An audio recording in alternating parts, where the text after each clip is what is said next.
Yeah, yo. Woke up in the morning and to God be the glory. Thankful for another day to tell my story. Put my opinions in the universe and let them orbit. I'm from the dirty south with a dirty mouth, might need orbit. Miss things on me like a nigga Norbit. Had to refuse them cause my bitch no Rasputia, she gorgeous.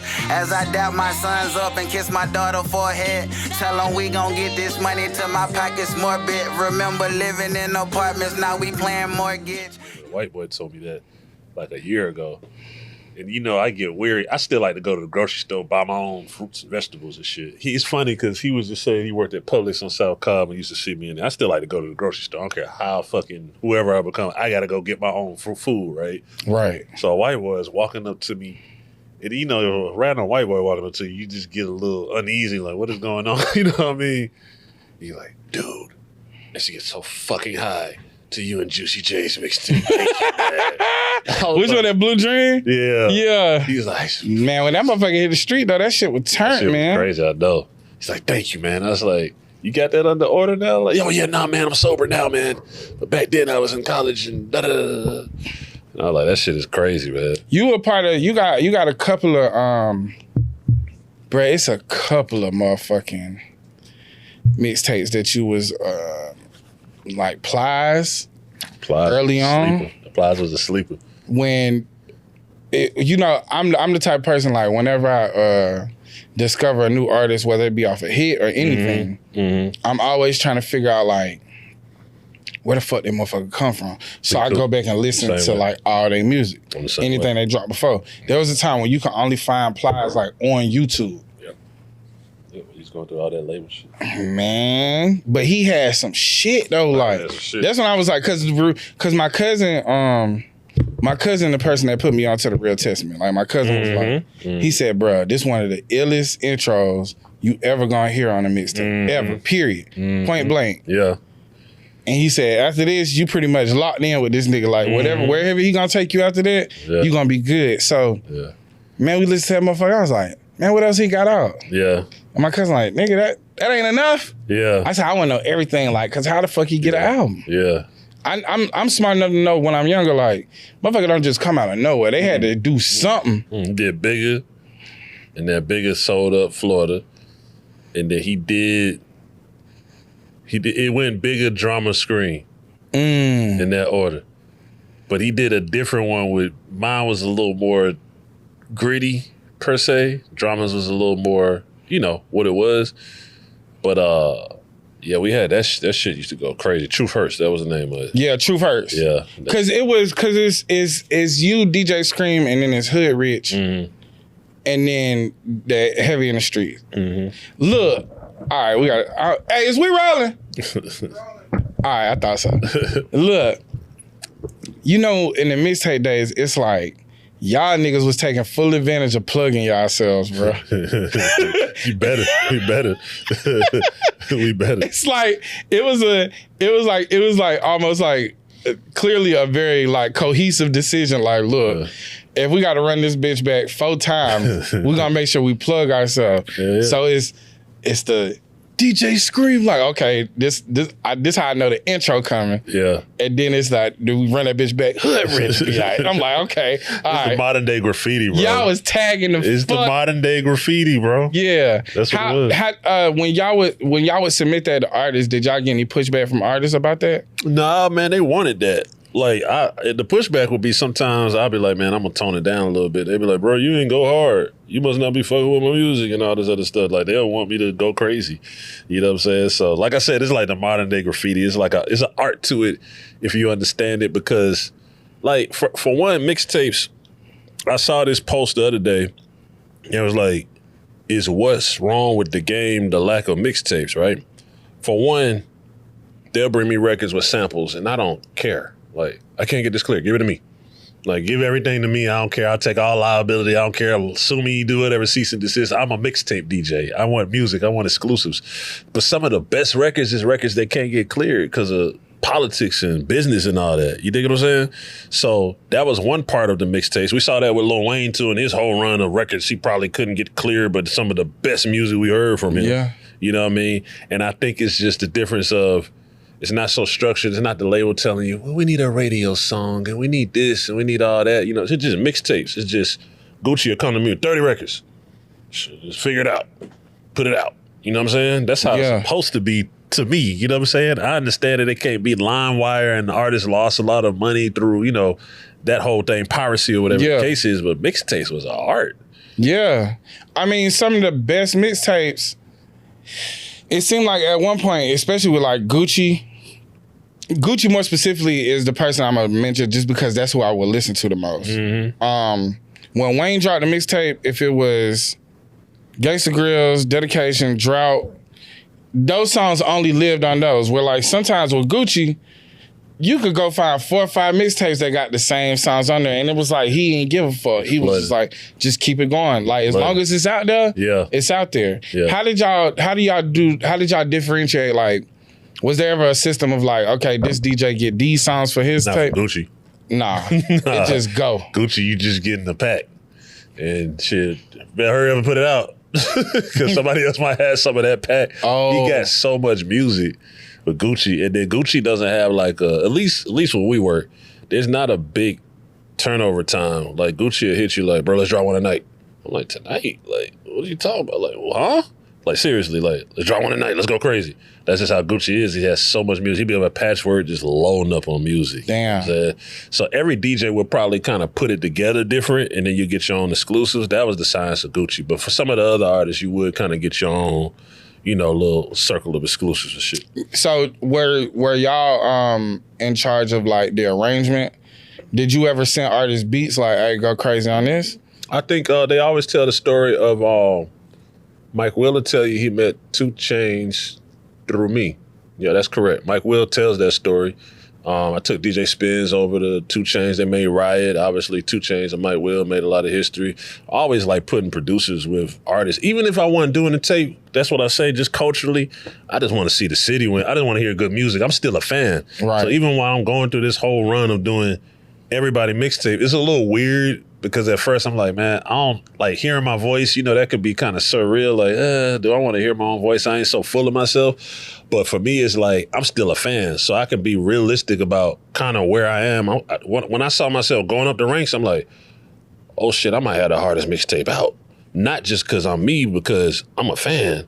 And there really ain't too much going on right now. You know what I'm saying? Like when me and Rocco dropped that summer, I'm like, it really ain't nothing else but this Rocco Scream. Like this shit really, it really ain't nothing else but this Dirty Sprite right now. Bro, like, listen, you got some shit. It's some classics. Listen, you are single-handedly, if there is no DJ Scream Future, I'm not a fan of Future. Because 1000 is the one. 1000 was that one. Yeah, because it was that Road to Riches. Put that out. I wish we could get that on streaming, but maybe it need to be where it is. Yeah, but that Road to Riches, that's where I was like, oh, he really liked that. Yeah. You know, but then your voice played a very specific role. Because even like how you talk now, it's not how I hear it on the track. Yeah. But it was important because I'm in Atlanta. When these tapes hit the streets, this all you want to talk about. Mm-hmm. So like even before you go to a live mixtapes or a spin reel or anything, it's like I'm trying to see who got this bitch on deck because I want to put this bitch in the car and go ride around the hood and like, bro, y'all heard the new Future, new Future, new DJ Scream, whoop whoop whoop. It's like that. It's like where your name become just as if it's a DJ Scream mixtape, I know that bitch fire. Yeah, I take pride in that too because I didn't want to. Shout out to my partner Rip. You know what I mean? We created the Hood Rich and everything, but I didn't want to I wanted everybody to have a chance because I believe if somebody think they can rap and they don't put their time into making music and they want to rap, then it's not for me to tell you that you can't rap because I've been right a lot, but I've been wrong too. Like I've heard some music that be like that ain't it, and it turned out to be it. You know what I'm saying? So I want to give everybody. I'm not gonna give you no names. you know they gonna be in their feelings. You know how to try. Yeah, but I'm just saying like but as long as the authenticity is there. I kind of know bruh talking about something he been through, so he deserved that voice. Yeah. You dig what I'm saying? So I always prided myself in that from the artwork to everything, just pride myself in not really understanding that when I look at Gucci Sosa, right? I didn't know when I was doing that this was like art. Like the artwork is art. Like It is. it could be up on the wall. Yes. You know what I'm saying? I didn't know like from the artwork to which records was going. I'm just going crazy. At the time, I'm just a young nigga going crazy, talking my shit. Shout out to the East Side, 1 through the 6, this and that, this Atlanta shit. Yeah. And then I look back and I'm thinking like, this happened like 2 years ago. Like, it's been 15, 20 years since that Yes, happened. bro. Wow. You gotta understand, man. You know, I done been in a lot of trap houses listening to your shit, bro. Yeah. You gotta understand the part of we know these songs. We singing these bitches word for word. Yeah. And like your tags become a part of niggas' lingo. Who's rich? Yeah. It become a part of niggas' lingo. Yeah. Like we be doing that. Anytime a nigga might say, we would like, you remember how the canon shit was? We be doing like, we'll use all these tags. So like if a nigga say something fire, we'll be like, DJ Scream. Like we just, because it's a part of our childhood. Nigga, like this shit, we was raised up on this shit. Yeah. But you was always repping, but you was breaking artists in a way like, they was able to get on certain beats in certain spaces where it's like, they was really in their prime and they was giving it up. Gucci Sosa, like, man, when that shit hit the street, nigga going crazy. Dirty Sprite, though. Yeah. Dirty Sprite, I got my first car when that shit dropped. That's good times. That's good times. So I think they on to us. It's a put 5 bands on a fitted wood for 3 days. You gotta understand, I'm screaming that shit in my car because it's my first car. Yeah. I'm going to pick niggas up. I got that shit running. Yeah. You know what I'm saying? Because I'm just excited to have a whip. Yeah. So man. I think even with the situation like that, like where it's important to go get with Hood Rich, even though it's future DJ Esco, it's important we gotta go get with Hood Rich. We gotta go get with DJ Scream. So this shit can be, it's damn near like a stamp of approval.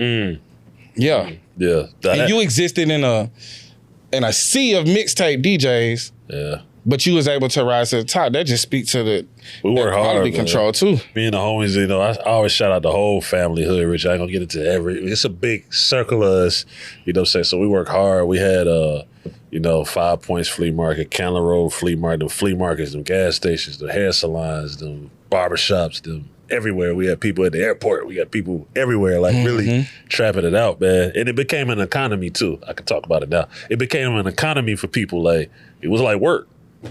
Man, I need 400. I need 200. I need 100. Like, I need these CDs. Like, I'm paying $2 or $3 for these CDs, flipping them for 5 or 10 or more. You see what I'm saying? So, man, I miss it. I talk about it. I miss it. Digitally, it'll never be the same because it's digital now. But I do think that the amount of times I gave feedback to artists about music and track lists and maybe these songs ain't it, I was kind of like an A&R. I'm sure all the mixtape DJs were. It was worth it because it curated something special. I feel like they ain't that buffer now, and that's where we kind of getting lost a little bit with all this playlisty type stuff. Yeah. Because artists really ain't got to check in, not like check in, but they ain't really got to talk to nobody. They can just make a bunch of music and drop that shit.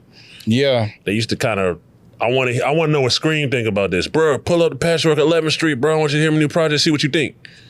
You see what I'm saying? Yeah. It just gives an opinion of, because I had Bigger in here 2 days ago and Bigger, so you and Bigger fucking with it, then I must have some. Right. That ain't going on now. Yeah. Because the thing is that there is no checks and balances in the shit. Because here's another thing too. You put the shit out on streaming, it is playlisty, right? Mm-hmm. But out of 20 songs, if 2 of them hit, don't nobody care about the 18 duds. Classic. You got 2 hits in 40 songs. It's a classic. That shit ass. That shit is crazy. Now look, before, if they don't get your stamp of approval, even if your name not on it, they put out a mixtape with 20 songs and only 2 songs hit, niggas is throwing that shit in the street. Done. They like, man, I've never listened to this nigga again. And you know what's gonna happen, to keep it real with you? If a nigga fell short on his project, then you had the wolves out there waiting for you to fall short. Think about that in history. Fall short on Thursday with your project. Gucci gonna be out Saturday.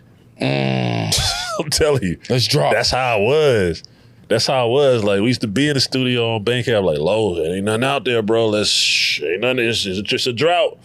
Now's the time. You know what I'm saying? So That was competitive too, man. You know what I'm saying? Like, I think it just, we need elements of that back. I ain't trying to be the old nigga, like, we need to go back to that. But I'm saying we need elements of that back because it just makes it better. But it also made Atlanta music better because you didn't have to be a mainstream artist to have a name. Because you got Gorilla Zoe. He had some hits, but he was eating off his mixtapes. That's why folks fuck with him. People don't remember.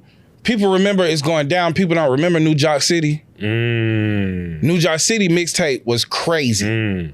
That shit is where niggas was like, because he did the $100 grand. And then niggas don't understand. Young Ralph, had that shit going. Nigga was fucking with Young Ralph. Yeah, Ralph mixtape. On the mixtapes. Yeah. Same thing with Rocco. Yeah, for sure.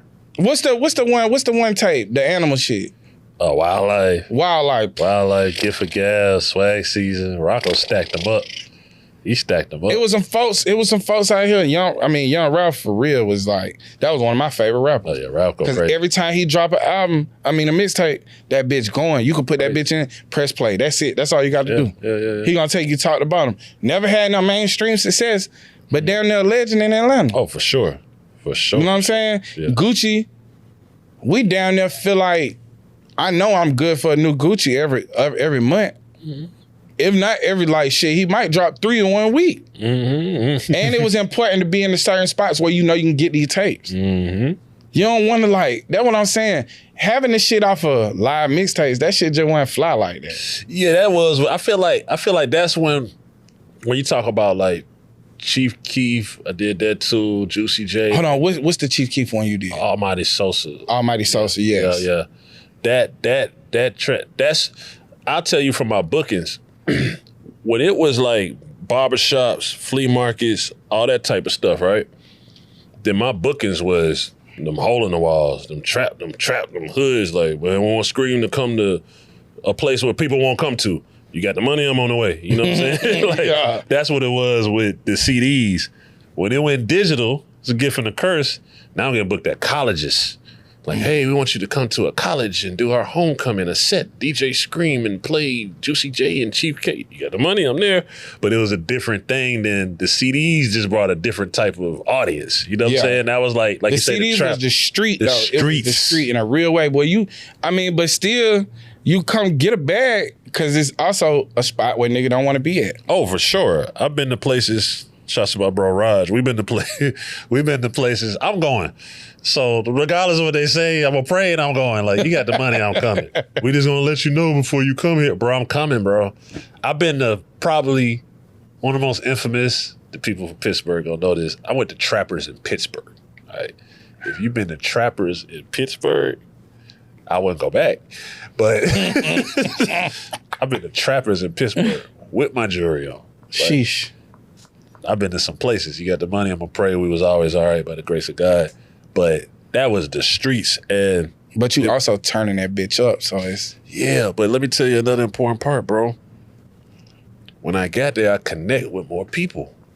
So it started to be like, man, I want to do something like that. So then I'm doing mixed CDs in Nashville with a Cook-Up Boss or Dolphin Memphis and, you know what I'm saying, S Money in Pittsburgh at the time. You know what I'm saying? Like, I'm meeting the street homies there and they're like, man, we want to do that.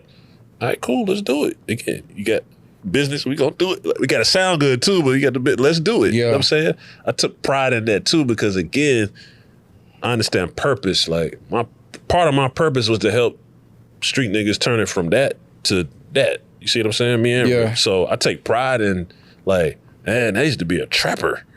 He used to be in the streets. He's a rapper now. He in make a real money way. rapping. Yeah. That's it. You dig what I'm saying? I can take pride in having my voice on that forever. It's always going to be a part of their legacy and their history and mine. Yeah. And you created an economy too.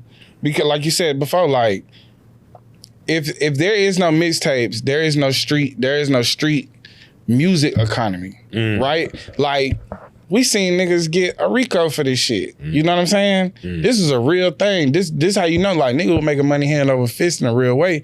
But they also connecting with artists who have the talent, but may not necessarily be for the industry. But they can get on these beats and rap their ass off. And shit, at the end of the day, that's all the streets really care about. Because you did, if I'm not mistaken, you did I Am Legend. Yeah, Young Dro. Yeah, MLK, yep. Listen, bro. This is my favorite. Yeah. This is my favorite mixtape. Yeah. I love Wayne. I love Dedication. I love all that. But it's just where I was at in life. And then how it started. Tell them boy play time. So when that bet the house on me, I was like, man, and bro, this one I'm at. I'm fully autonomous. I got my own whip.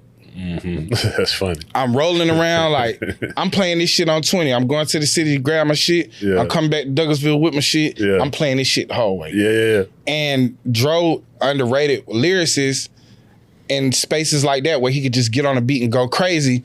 Ain't nobody better. You never think you gonna hear Young Dro on the Breathe beat. Man, listen, I didn't, that project, I'm gonna be completely honest. My mindset was, I always wanted to do a Dro tape. So MLK and everybody hit me, I'm like, I'm hyped. You know what I'm saying? Dro one of the ones, if you know, you know. But in my mind, I was like, man, I'm still competitive. It's all love. Man, day one hard as a motherfucker. Like, I wonder what he gonna give me because day one is hard as a motherfucker. Yeah. You know what I'm saying? But when I heard I Am Legend, because I'm a big fan of the movie too, I'm like, oh no, man, I'm not gonna judge. I'm gonna let the people in the streets judge. But man, he gave us that shit. He ain't hold nothing back. That's an album to me. Yeah. It's a classic. It's classic, bro. Yeah, it's a classic. It was the I believe, if I'm not mistaken, it's the summer of 09. Yeah, somewhere around there. 08, 09. It was like either fall of 08 or summer of 09. But I just remember that like I got every version of that nigga that I like.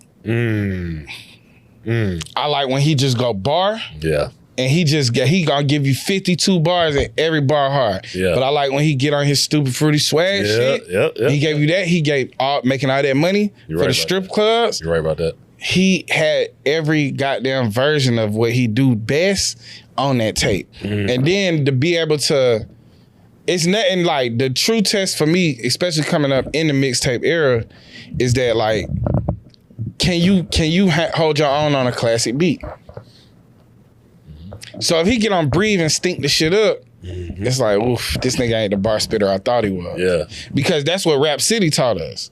Rap City taught us like, if you really got bars, you get on the best beats and still hold your own. Yeah, you see what I'm saying? But this also what Wayne was doing, getting on the best beats, and damn near making it where you forget about whose song it was. Did. So like the competition in that time, especially for artists, this was like, man, that mixtape era was special, bro. Because that shit was really separating like, okay, who just a one hit wonder type nigga? Like you good in the booth, and you know how to put that shit together. You might got a writer room. You can make a hit, but man, the streets ain't gonna fuck with you, bro. That shit was, man. Listen, you had to listen. We put in a lot of work, right? But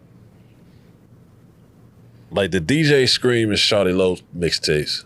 For one, I always long live low. Like I felt like something was about to happen, but I didn't know. We still figuring it out. Like it looked good, but we still figuring it out. You know what I'm saying? Like it ain't that. It's just like, I need to make some money. You dig what I'm saying? Like I'm still figuring it out. That project was so powerful. The project changed my life. I'm the Man 1 alone, and then we had I'm the Man 2 still in the tuck on the way. Changed my life. Every person that was my idol called me. Hey man, I need you. Huh? Need me for what? I'm feeling like I'm being like punked here. You dig what I'm saying? Like my idols are calling me. Bro, I gotta lock in with you ASAP. I need you. And I'm just a young nigga just happy to be here. I don't really know the business yet. We figured it out as we go. But I say that just to say, man, those moments are so special because I remember like low mixtape release party. Was it Prime Time or SR? I forget. But the mixtape release parties was a whole other thing. Like you said, it created economy. So you had your mixtape release parties. I remember Pluto's. Just when you thought like when Jeezy was doing this shit, it couldn't get no bigger because Jeezy did his thing too. Like everybody had their moment with their big mixtape release parties, went to every radio station, you know what I'm saying, did their interview, had a hit record jump off of that, signed their deal and so forth, signed their homies, want to scream to do their homies mix. That's kind of how the whole Future thing came apart. It's like, okay, I'm doing Rocco shit. Hey, bro, we got to fuck with Future, Scream. Let's get Esco, X-rated, you know what I'm saying? That whole thing. 1000 was a play. I always salute Rip because Rip was intentional. Like, it was funny because at the time, I used to spend a lot of time over at Duffel Bag Studios over on the net. And then he would spend a lot of time, I think it was Uncle B studio with Scooter, Rest His Soul, and Pluto. So we'll link up at the end of the day. I'm like, bro, I'm telling you, boy, Tit, at the time, 102 Chain, Tit going crazy, boy. That man done went on for tour Wayne. I'm telling you, that boy going crazy. I don't know what done got into him, but Tit done going crazy. I hear what you saying, but boy. Man, that nigga Pluto said some shit the other day, boy, I don't know. You know what I'm saying? So I say that just to say, man, I just be happy. Like, I'll be happy in one respect for all that. There's no unhappiness. I just know that in street music, these niggas making some great music. But can you imagine a Belly Gang or like a Boss Man D-Lo mixtape? We need that. Mixtape. I say this. Those are two perfect names. Those the ones. Because those the ones, if a Belly Gang mixtape hit the street, that shit gonna feel like 08 again. Yeah. And DJing is more so about who got the best playlist now. Yeah. Cause ain't nobody breaking records. Listen, this how it used to be. DJ Drama, DJ Scream, what's your boy? Superstar J Quick. Superstar, my brother. What's up? Yeah. If I see y'all name attached to something, I don't even gotta know the artist. Would you see what I'm saying? But let me tell you, there's a lot of weird moments with that whole thing, right? I remember the first time I got called a gatekeeper. I was confused. You're a gatekeeper. Huh? What the hell are you talking about? No, you're in the way. You're a gatekeeper. You're old. I'm like, what are you talking about? You know how many people have help? But the thing was, if it didn't work for them or they may not have been good enough to be successful, you know how that is in anything. I got to blame somebody. Right. Oh, man, they in the way with that podcast shit. You know what I'm saying? And that happened in that world too, where I started to hear that. I'm like, it's simple with me. First, have a good product. Second, we will handle business. It's not complicated with me. I'm not sitting around here showing favoritism. That's not favoritism. You could ask these people, like ask these people how it happened. That shit was really kind of simple. Don't send me all your records. All you gotta do is send me 3 records. I'm gonna know if you got it or not. You see what I'm saying? Yeah. But I think the gatekeeper narrative that's how we got to the no DJ versions. It's like, well, let's get the DJs out the way. That was a little bit of the unsaid, they cool kind of riff with me and a lot of mixtapes. I was like, supposed to be. I still to this day, this is just my personal opinion, I don't think you can deem it a mixtape without a DJ. It's a demo tape. That could happen to get big and work. You know what I'm saying? But you gotta have a DJ for it to be a mixtape, in my opinion. I agree, because if it's not hosted, listen, man, I need that bitch to go. I need you to run it back. That's a mixtape.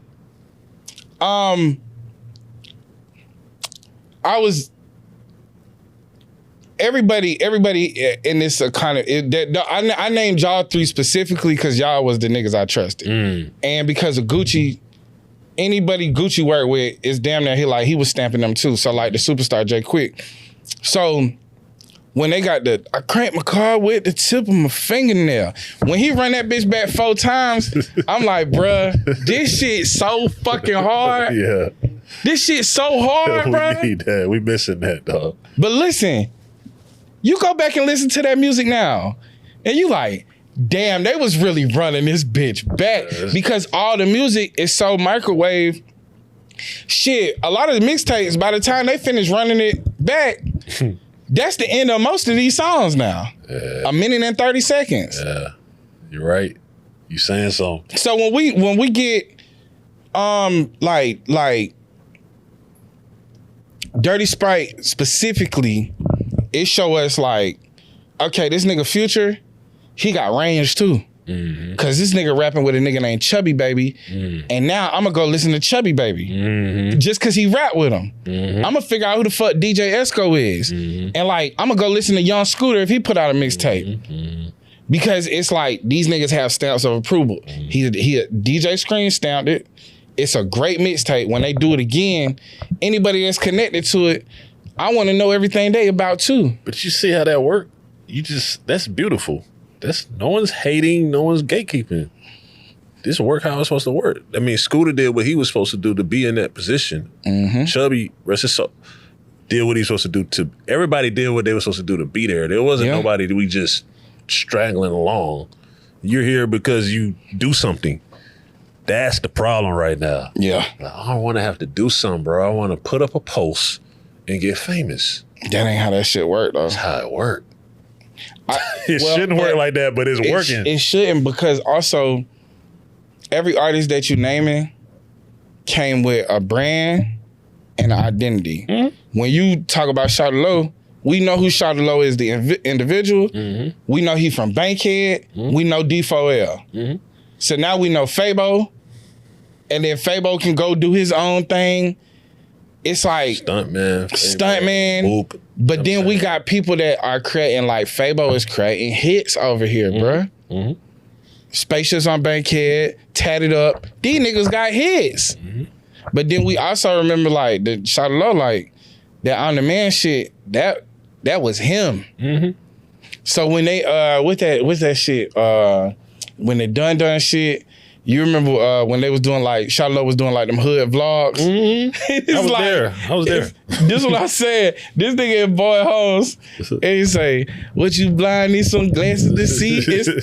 It's 10, 14-year-old with big Glocks in the middle of Boy Homes. He like, oh shit. Real deal. Hey, stay from around there, bro. You know what I'm saying? Shawty Lo in a Charger, like it's not only about just what you doing, it's about the artists have identities. So they like y'all coming together, it's just a powerhouse. You curating, people trust your ear, people trust your taste level, but also you being a DJ, shit, you control the party. So it's almost like you live and die by your taste. So if you put some shit on niggas ain't fucking with it, you could be fucking with your reputation, validity. So it's like you gotta go through all these different things. Now the artist like, if I like it, then it's good. And what I realized too is that sometimes the artists don't got a good handle on like what the people like versus what they like. For sure. But again, this is a cheat code, right? I'm telling you, Gucci or Pluto just drop you some music. They ain't trying to be too overzealous. Man, just make that shit go. Then you got the artist, I want everything to be the way I want it to be. You're an artist, you have a right to that. But if you talk about a mixtape, I would not take your opinion on how to do your mixtape over mine. Respectfully. Now, album, I digress. You know what I'm saying? Because an album has a different feel. You know what I'm saying? And you got to get, it's a lot of politics, like we said before. But a mixtape, the best thing you could do, Rip used to be like, bro, if you want your mixtape to be hard, it ain't got to be hard, right? If you want your mixtape to be hard, just give us the music and get out the way. Because that's y'all art. And that was 80% of these classics you talking about. Yeah, because it's y'all art. Yeah. Y'all understand the arrangement. We understand that mixtape cover is different than an album cover. Yeah. Right? We understand the duration. We understand you don't have a long time. So I got to make this bitch jam in the first 5 minutes. I don't have a long time because there's a lot of CDs. You know what I'm saying? You go down to the funk shop, Peachtree, you pick you up about 5, 10 CDs. You got about 5, 10 minutes. And this shit ain't going. I'm smoking, I ain't fit. Like you just said. You gonna chunk it in the back. That's going to be it. And then we going 3 for 10.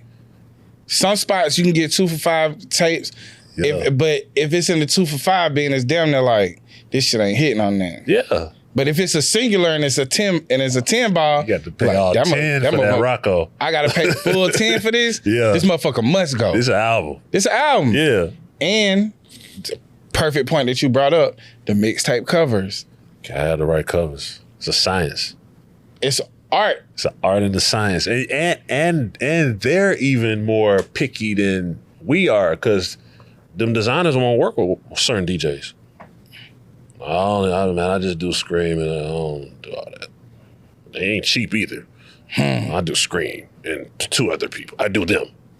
That's it. It took me a while to get in.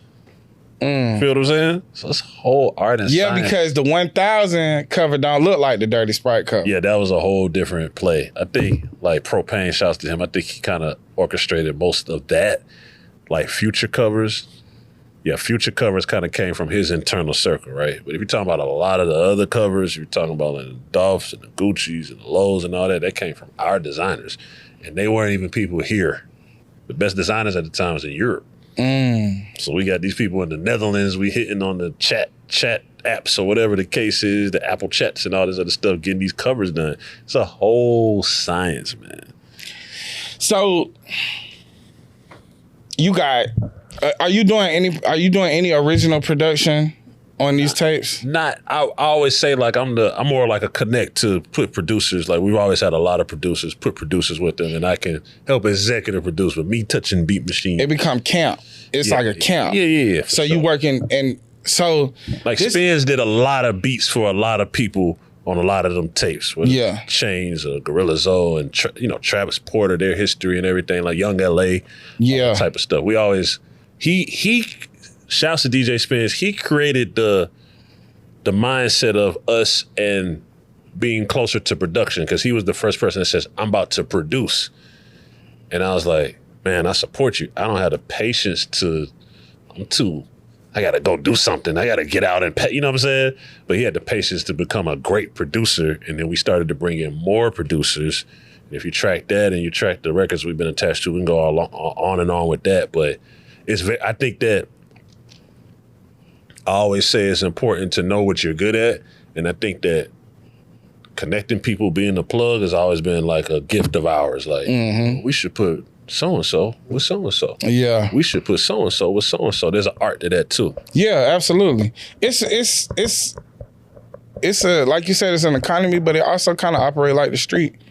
You know what I'm saying? In the sense that you got the people who doing the mixtape covers, they get money.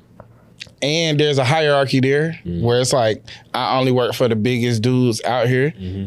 The producers, they making money, and they servicing the entirety of Atlanta rap scene. Shouts to my dog, CD Spot June, the duplicator. Okay. All right. The duplicator is the plug. Yeah. All right. You ain't got the right duplicator that can whip that up. And like I said, we getting these calls, I need 400, I need 2,000. Somebody got to be able to do that. Yeah. You're gonna knock down 5 in 2 hours. 500? No, I'm gonna bring them to you. I'm telling you, you gonna knock them down. I need 5,000. Give me a few hours. 5,000? I'm trying to tell you, I'm putting you down. Like, June is the legend. I try to get him on camera. He gonna get on camera. He gonna knock him down. Man, tell him to come pull 1 million trapper dies. 1 million. I promise you. I'm gonna call him off here. We gonna get. He did 1 million of them. I saw them. They don't even understand that part of it too. Just the people, like you said, the duplicator the people that was making the CDs, they was pressing it up. Telling him he needs to talk, because he also was a plug. He also was like, they'll come in and ask him, who doing numbers? Screen Smalls drama. And the artist said, boy, I heard you doing numbers. I need to get with you. That's all they care about. My two best cosigns other than the streets was the duplicator and the strippers. That's it. Because I lived at the Flame. So the Flame, the girls just love me. The girls gonna be like, don't worry, when he come in here, I'm gonna make him do that CD with you. I'm like, all right, cool. Work your magic, like whatever, you know what I'm saying? So this is a whole culture and economy of Atlanta and how Atlanta operated. But it made sense and it was cool. It wasn't no bullshit. It was cool. It makes sense. I'm actually in here with whatever rapper on a Wednesday, Thursday, maybe when it's lighter at the Flame, throwing a little money, testing records. With at the time Hershey, you know what I'm saying? Or whoever was DJing, you know what I mean? So I'm actually in here testing it. The girls is happy. The girls mess with Scream. I like Scream because I see Scream. That's just their philosophy. You know what I'm saying? That there was a science of ESCO or X-rated. They went to Magic. I didn't go to Magic a lot because I was just a Blue Flame guy. I'm coming from being around Low and all them. I feel more comfortable at the Flame. But I still might pop up at what was the Body Tap or Onyx Day Shift. You know what I'm saying? Just I want to see how this shit sound on the speakers and what the girls vibing to. You know what I'm saying? Yeah. It's a whole culture. It's a whole process that is, again, not knocking nobody and not knocking streaming, but I think that it's the microwave. Yeah, because strippers used to be A&Rs too. For sure. You see what I'm saying? For sure. Because if they'll dance to it, that mean niggas will throw money to it. Can't be That right. mean the club going crazy. This how I get my money, so I don't care about what you think about your music, boy. That's how I get my money. Play that. Make me want to dance. Yes. Because listen, if I don't want to dance to your music, you making my job hard, nigga. I'm not gonna make no money. You did. And then the DJ ain't gonna make no money. And then nobody makes it. That's what I'm saying. The precedent of It's an that economy. was important. It created an economy. And now you gotta think. I mean, strip clubs is tough. I mean, OnlyFans is popping. Strip clubs is tough. They don't close down. I think I counted 15 strip clubs in Atlanta. And we used to be one on every corner. Yeah. Right? So that changes the economy of that, whatever the girls is doing now, right?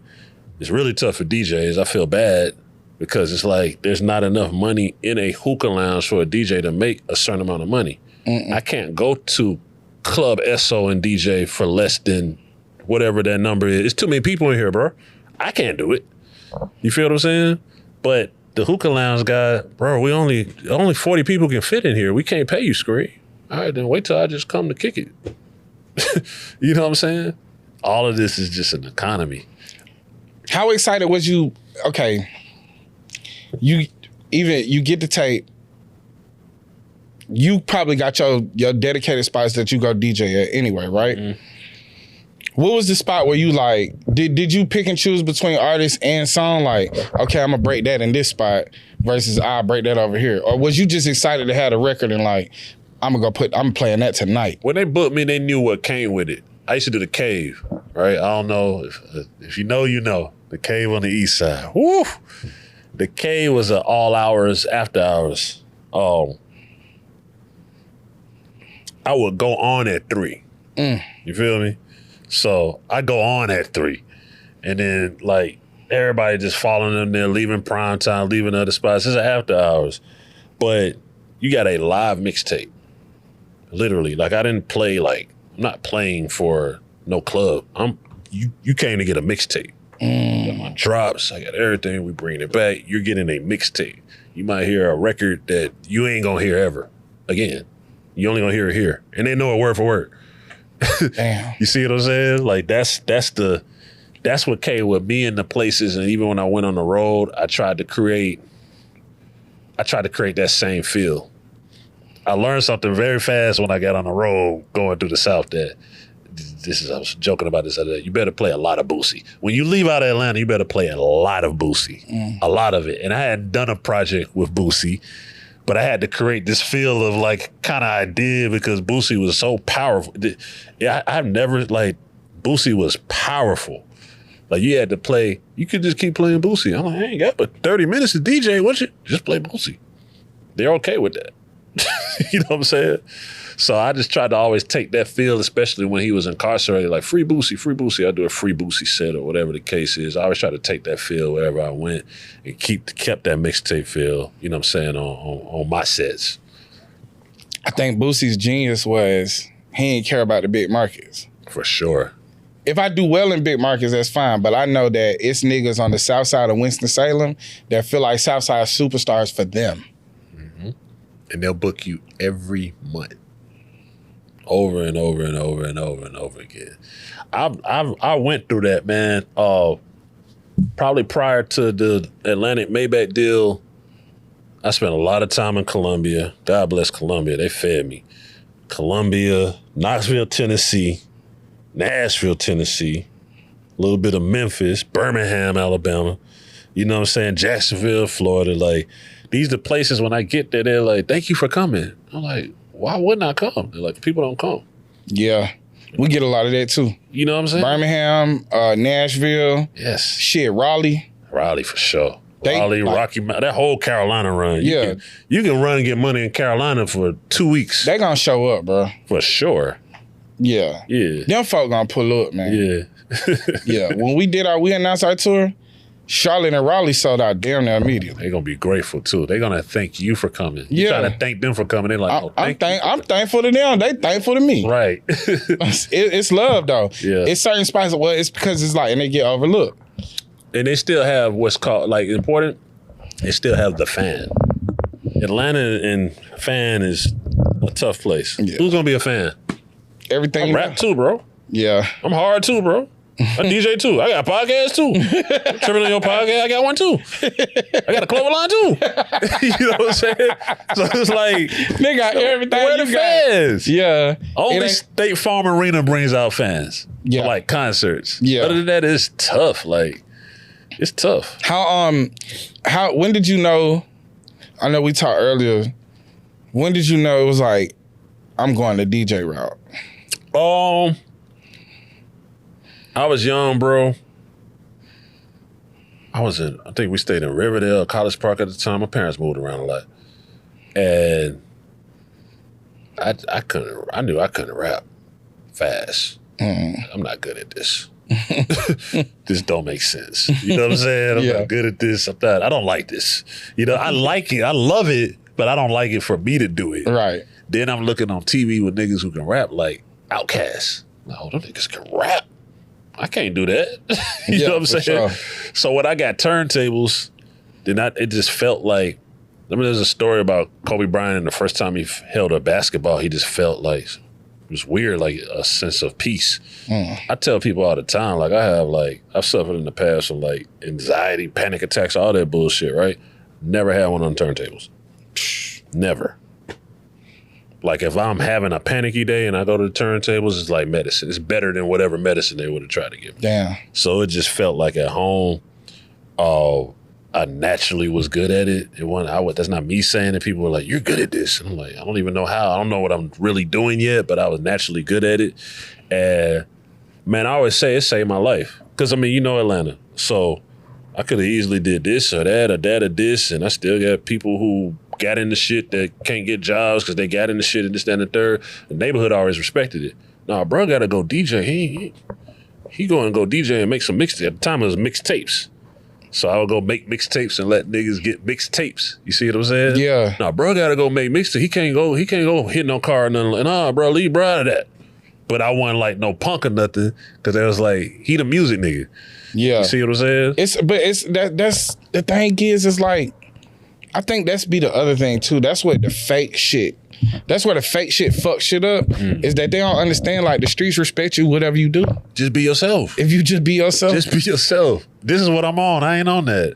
I get money. I do music. I do hair. I do nails. I do clothes. I rob. Whatever it is, whatever you own, then you own. Oh, that's the nigga who robbed. Yeah. That's the nigga who going to school. Yeah. That's the nigga who. Why would you let that nigga in the car with you? You know he robbed people. That's what banks say all the time, bro.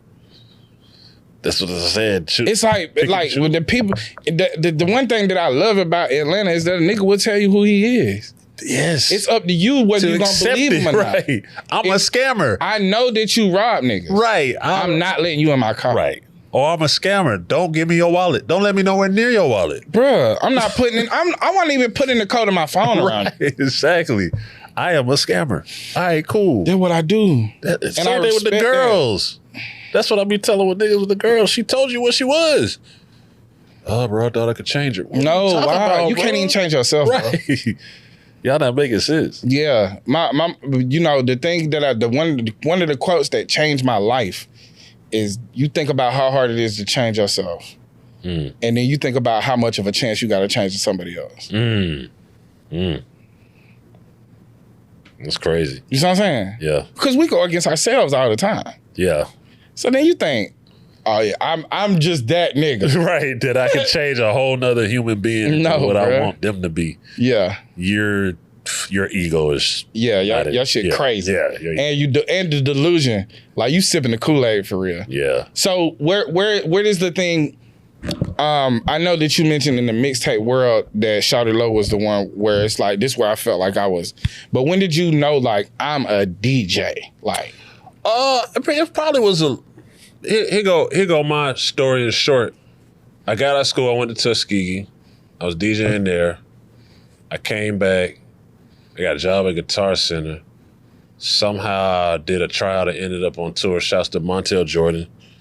That was my first tour. Met some lifelong friends. Shouts to my brother Remo. I just learned the industry. That was the purpose of it. I ain't made no money, but I learned the industry. And he taught me a lot too. I always salute mine. He taught me a lot about just manhood, for real. Manhood in the industry and being yourself, right? It's like a polar opposite because I'm out with an R&B artist, learning the ropes, came back, and however it worked out, we were doing like big high school parties, like shouts to Wallow the Shot Caller, Shania, Rip, Lil Rip, and all them at the Atrium. You know what I'm saying? And this is like Nuck If You Buck broke through there, like the Trillville, Scrappy, all that broke through there. And I'm the DJ for most of these parties. You know what I'm saying? Somehow I end up on tour with Crime Mob. They the homies. You know what I'm saying? We all went to Cedar Grove and shit. That was way different than being on tour with Montel Jordan. You know what I'm saying? Sure. Way different. Way different experience. So by that time, I was creating enough money to... I always look at it as it's your career when it can pay your bills, right?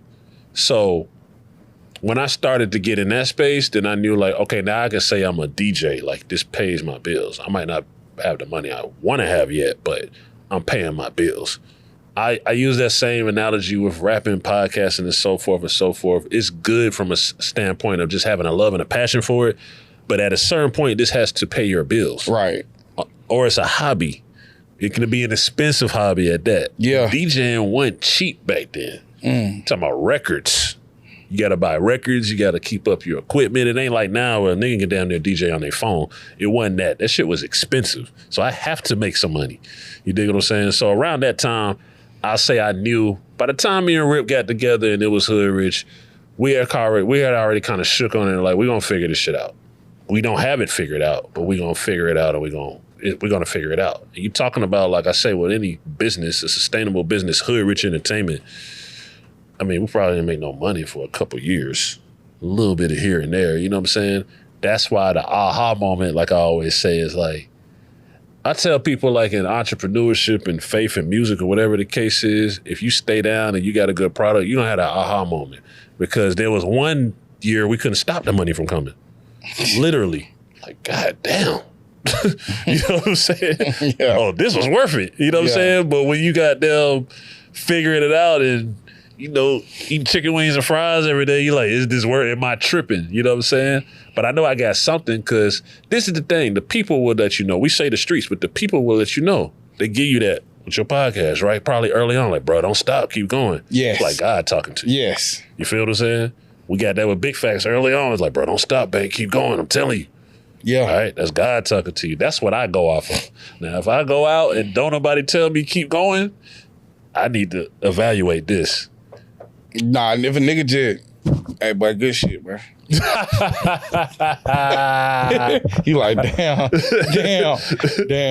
I might not be doing the right shit. Yeah. That wasn't passionate enough. The streets will tell you the streets give you the directive. Keep going. Yes. If the streets tell you keep going, you better keep going. You got something. But you can feel it too. You can feel it for sure. You can feel it. Hey, listen, man. 1 or 2 niggas tell me keep going, cool. 20 niggas tell me to keep going, I got something, bro. You better keep going. I got something. Yeah.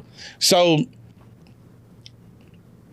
I'm gonna ask you this because I want to talk about Big Facts too and just how that came to be.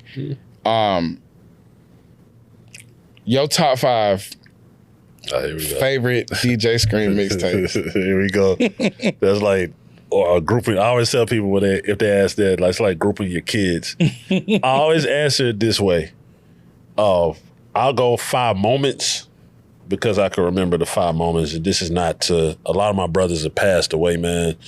And this is not to, like, you know, belittle any of the moments. Right. Obviously, I say with Shawty Low, you know, man, when he passed away, see Beyonce pay tribute, and they know, and to this day they know what that is. Dun, dun, must be two sides. Like that changed my life. Stamp. You know what I'm saying? Oh man, Dolph was so special. Oh, Welcome to Dolph World was so special, and it was just special, man. And then what was it? High Class Street Music that me and Bigger did. Dolph was just special.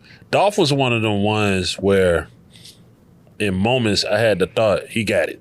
You know what I'm saying? Like it wasn't no long thought out process. Like he got it. Like bro got it. Yeah. I don't know who he is. I don't know where he from. I don't know what. He got it. The first time I heard Dolph, I knew. You already know. It's just one of those. You know he got it. You know what I'm saying? Man, being a part of Pluto, Future is special because I respect him so much because he said things that seem so big, but they came to life. So it's almost like scene manifestation. Like, and he wasn't like yelling. He'll just be in the studio, I'm finna be big, bro. I'm finna be doing like I'm big, bro. I'm telling you, it's finna be crazy, bro. Like Michael Jackson. He'll just be saying it's so cool. And then you look up. And he's doing it. And he's doing it. You know what I'm saying? That's special. Man, it's a lot. This gonna sound crazy, but my first fan base came from doing Soulja Boy's mixtape. That's when I started to have a fan base. There's a difference between being like a DJ and a DJ, right? But now I'm a little bit of a brand because these kids like me because I did Soulja Boy's mixtape. And it was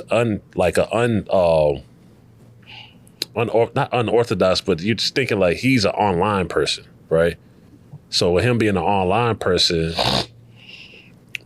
you're not thinking like mixtapes and streets and everything, but he was very intentional on doing that. Yeah. That's why we did a few mixtapes.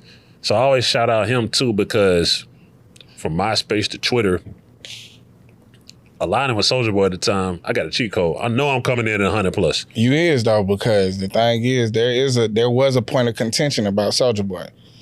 He was the first nigga that we got to know from the internet versus getting to know him straight from the street. Exactly. So it's like the street was hesitant to embrace it, and he was making a lot of dance music, but at the same time, 14, 15 years old, Soulja Boy mixtape was jamming. That was my shit. You see what I'm saying? That Give Me a High Five was my shit. Yeah. We was like, I got bass mates. Like, that was the shit, bro. Yeah. He had that shit. Yeah. Yeah. Yeah. And then the one that took me international, I always got to salute Ross and the Rich Forever. Like that was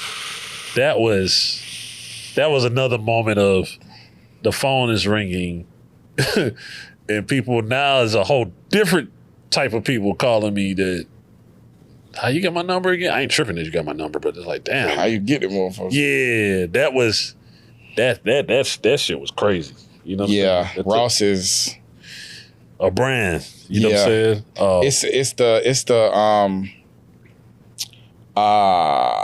It's the Rick Ross is theater for street niggas. You understand what I'm saying? It's very like, it's upscale. Like you feel like you gotta wear a suit to listen to this nigga music. Yeah. You know what I mean? Especially Rich Forever.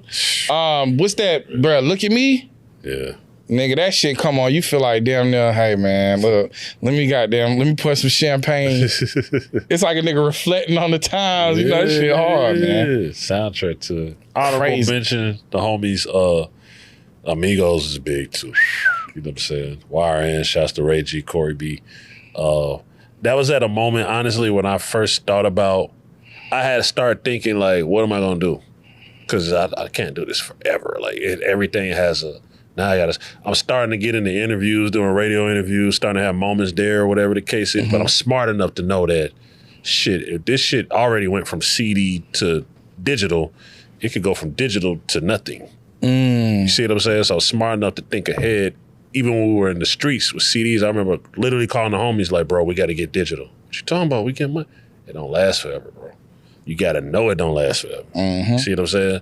So that's when I started taking like, before, like if you look at way old interviews, I'm just interviewing Waka Flocka, Pinky Porn Star, just on some they the homies, they around shit. Yeah. I don't think about my questions. I'm not even asking questions. I'm just really talking to them. Yeah. I can't even talk properly, you know what I'm saying? Like, what the fuck up, bro? The hell going on, bro? Like, you know what I'm saying? Mm-hmm. But that's when I started to look at it like, hold on, man. Like, I'm gonna probably have some important conversations. I need to tighten this shit up. Yes. You know what I'm saying? And now they're giving me an opportunity to do radio, which is more structured and everything like that.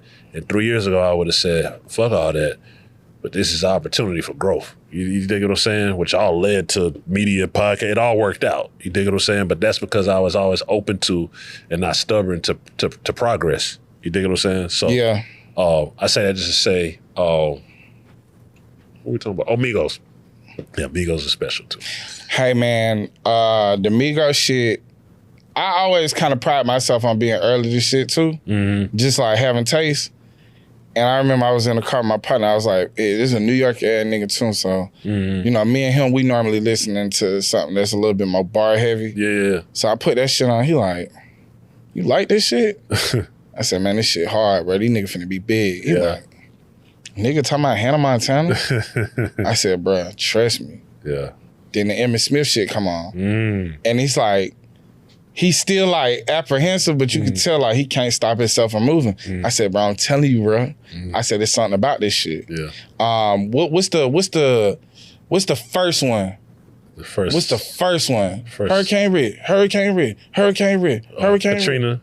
Yeah, Katrina, Katrina. Bro, when that bitch dropped, I said, hey, D nigga got it. But what it was, Quavo understood how to make a contagious hook, Takeoff, and Takeoff and Quiet as Kept, Offset. They was going so crazy with the rapping. Yes. It's like, they brought back the triplet flow, so it's something that's familiar in hip hop already. It's definitely a Southern thing too. Yeah.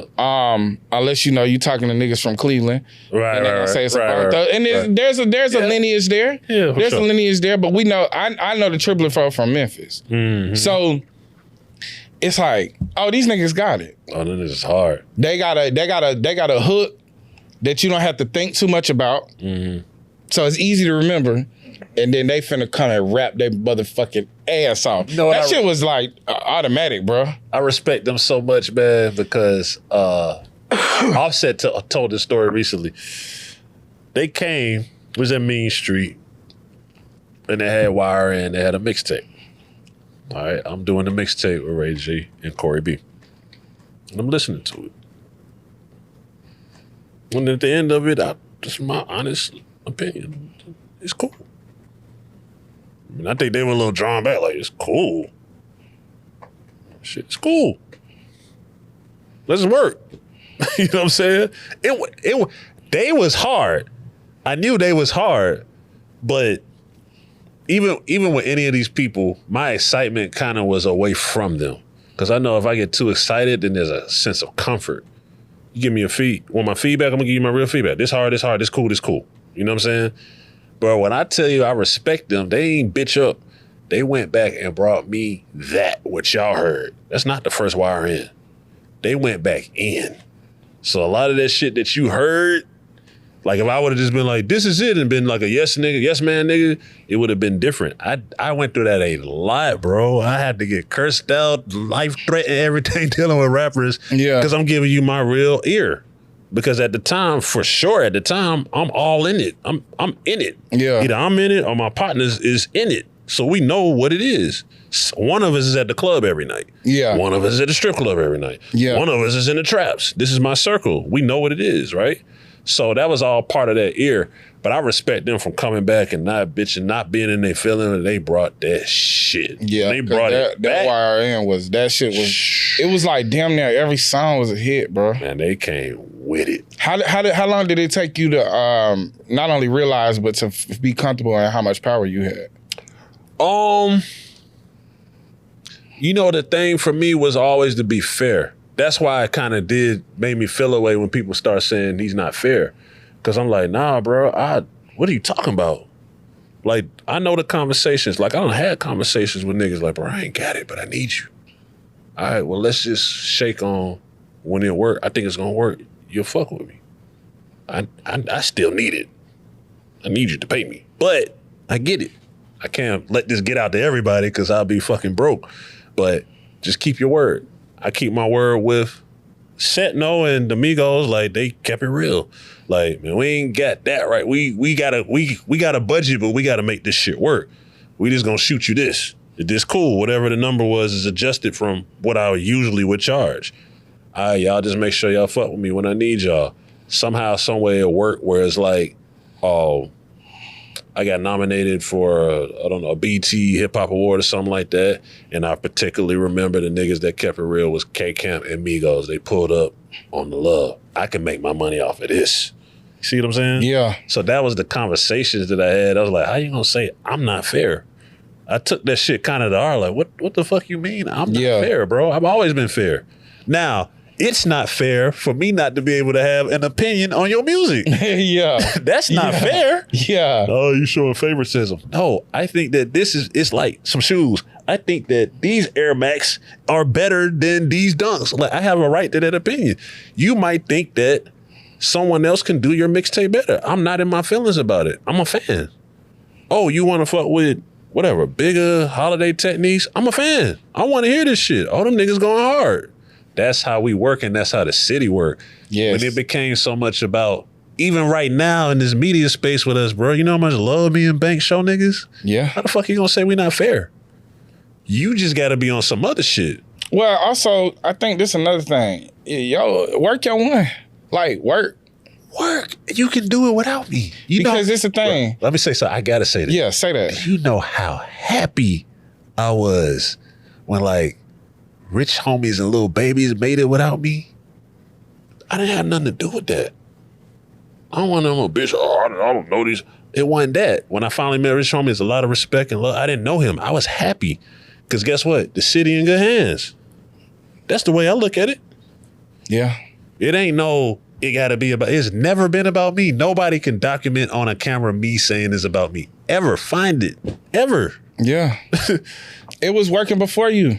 It was working. And it's going to work after you. It was working with Jelly and Edward J and all them before me. I'm just the humble person that was put. It's like being elected. Yeah. I was elected for this position. And I had my time period. Yeah. And it was very important for me to beat Obama and be fair. Yeah. That's it. And when your term was up, I'm okay with it. and you there for counsel.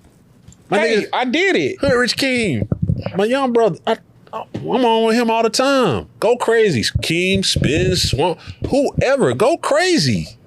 That's how we keep this shit going. Any young, I can't keep up with all the young DJ niggas, but I try to just to call them and be like, bro, you doing your thing. I fuck with you. You need me, call me. Yeah, okay, damn, that's crazy, bro. I don't need no this real, bro. It ain't about, that's how it should be. Because I know how I felt when Jelly called me and Nabs. I just want to salute you, man. You know, I'm here to take my number. That's important. That's what they have in the in NBA. A young nigga can call Shaq, bro, I need some advice. Football, a nigga can call an OG, man, I need some advice. That's what I want to be. That's fair. Yeah. Fuck all the other shit. Yeah. So as long as we keep it fair, we should keep it fair for real. That's all I'm saying. Don't be in your feelings because your shit ain't working because of you, because only you can make your shit not work. I cannot make your shit not work. I don't have that much power. You just asked me, I don't have that much power. Yeah. I might have some power to help your shit work. I don't have the power, nor do I have the desire to stop your shit from working. Yeah. That don't even make sense. Yeah, I don't make money off of that. Switch. You can't flip the switch. Don't work like that. Because also, as a DJ, if your shit working, it's working for me. Because I get to play your shit. And I know the club going up. And if Atlanta wins, I win. That's it. People don't understand that. If Atlanta wins, think about this. If Atlanta is on the charts and wins and this, that, and the third, before I became Scream, I could get money. You know why I can get money? Because they would say, All-Star is in Phoenix, Arizona. I want an Atlanta DJ. I don't give a fuck who it is. You know what I'm saying? Yeah. So keep that mindset and then we'll be straight. I think everybody kind of in our city a little bit has started to try to make it a little bit about them. You know what I mean? It wasn't that. I think that the Tip, Jeezy, Gucci, Luda, that whole era, Lil Jon era worked because they might not have been all buddy and held hands, but they fuck with each other enough to keep the business of Atlanta and the culture going forward. That's what it was about. That's all it was about Atlanta. That's all it's about. It ain't about me. Atlanta gonna be here when I'm gone. And you too. Hell yeah. Hell yeah. So our best interest is to try to keep this business going for our kids and our kids' kids and the young ones so that they can have an option to do some shit and make some money off of what was built before us. Yes. Back with Shadi and all that shit. You know what I'm saying? And Mojo and them, like, I didn't build this, bro. This is just... You know what? It's very cool that you saying this because this just made me think about something. Nobody from that era ever said they was the king of Atlanta. I might have said king of the South. But he specifically didn't say Atlanta for a reason. Because Atlanta is an economy. We need Ludacris. We need Outkast. We need Lil Jon. And we need the DJs. We need the strip club. We have an economy here. If one person make it all about them, they gonna take food out of everybody's mouth. And also, you want to be the king of Atlanta, that shit gonna come with getting your head chopped off. You gonna have a lot of, this is not, this ain't no place you could just move around like that. This shit too small. Don't work like that. It don't. But it wouldn't operate right because we players first. This is a player city. Yeah. A player just mean we cool. As long as I'm getting my money, you getting your money, we cool. Yeah. We don't go into nothing else. We player. When you start that king shit, you get gangster. That's why New York. That's why because niggas always did want to be the king of New York. But Tip was like, I'm gonna be the king of the South. That's what it is. Cool. Yeah. And nigga like, all right. Yeah. Cool. You're gonna have to prove it. Yeah. He did a damn good job. You know what I'm saying? A damn good job. Yeah. But I think the thing about Atlanta is it needed everybody and everybody understood that. I'm here to play my role. Yeah. Is there anybody that you ever did a tape with where it was like a one and done, but you thought like, damn, this might be that, like they the next up and it just didn't play out like that?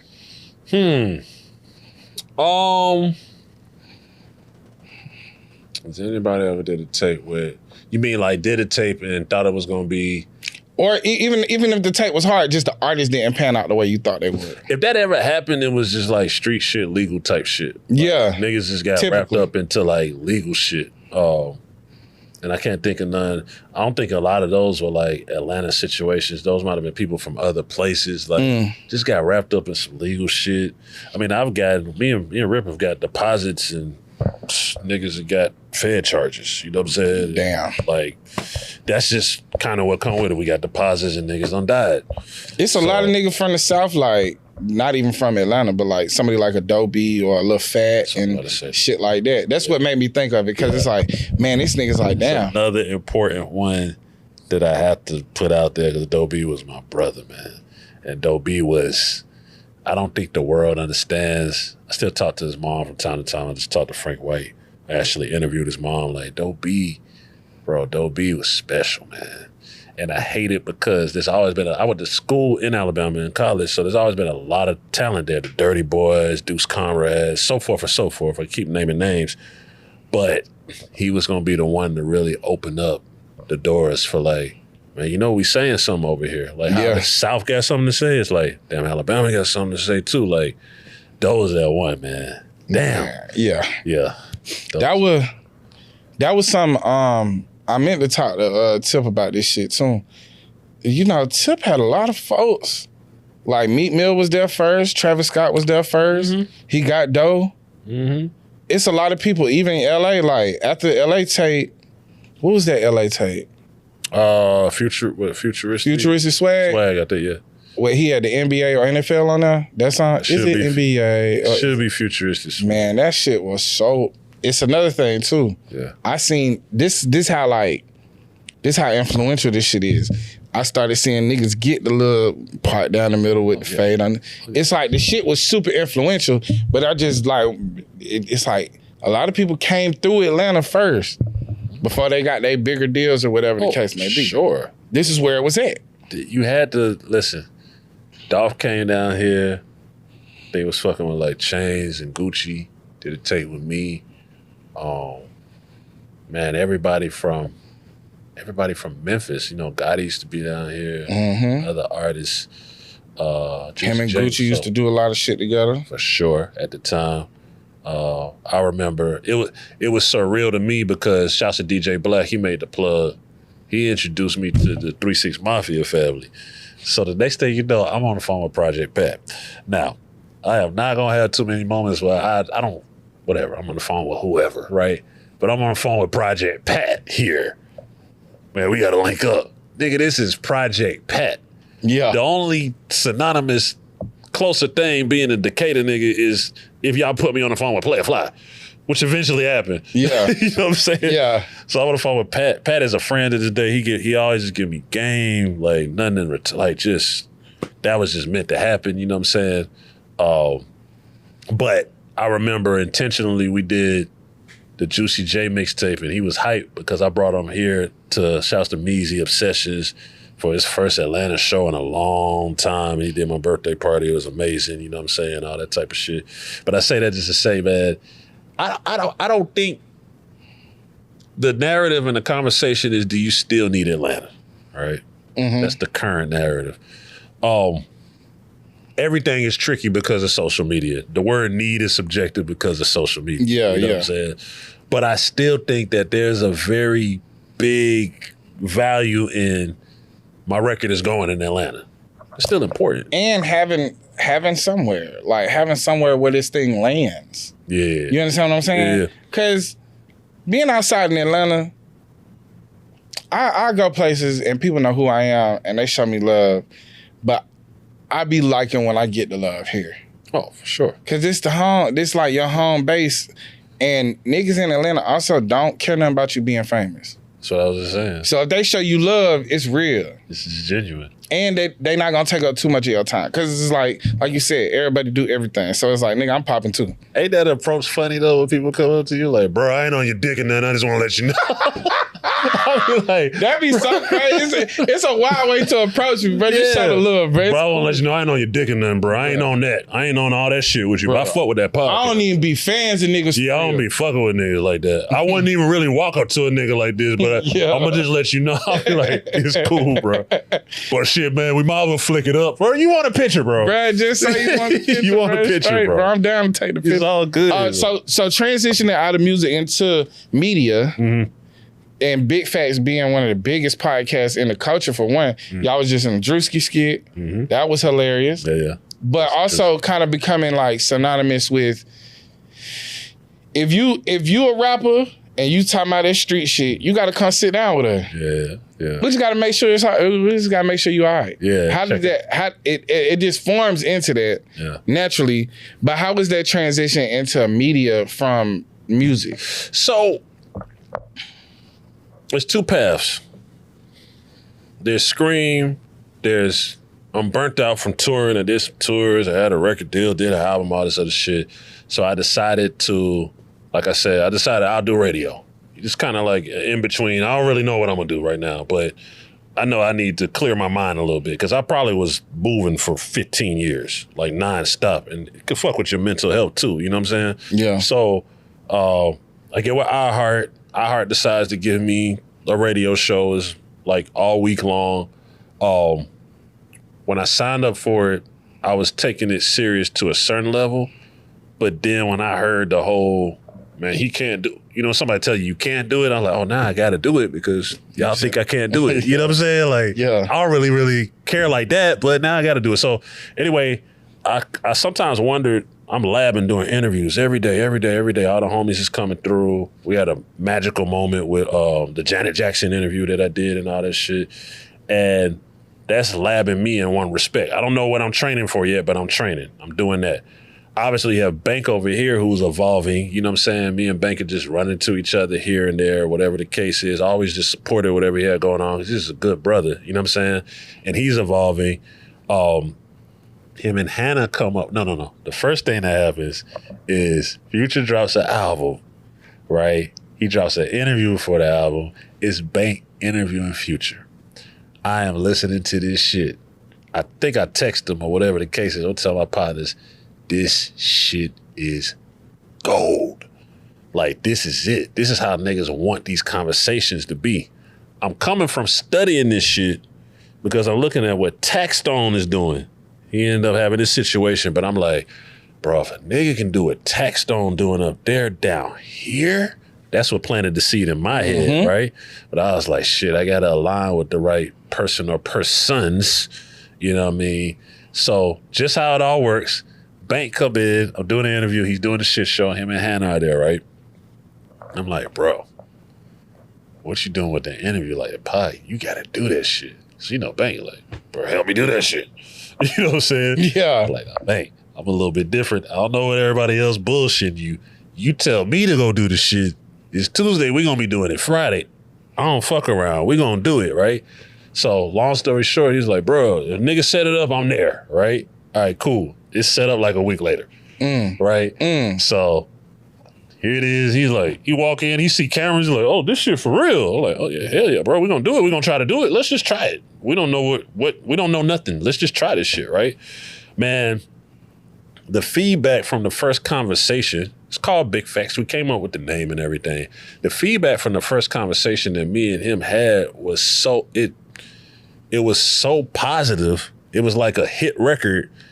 And I'm just telling him like, bro,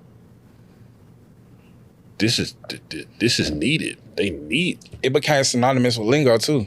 Lingo. Because it's like when a nigga say big facts, Yep. it's like, that's y'all. Yeah, for sure. We That's definitely y'all. took that over. Yeah. We took it over for sure. Yeah, Big Facts like the podcast is in 30 million raps. And Yeah. everything. There You know what I'm saying? How does it feel though to be able to have a second win?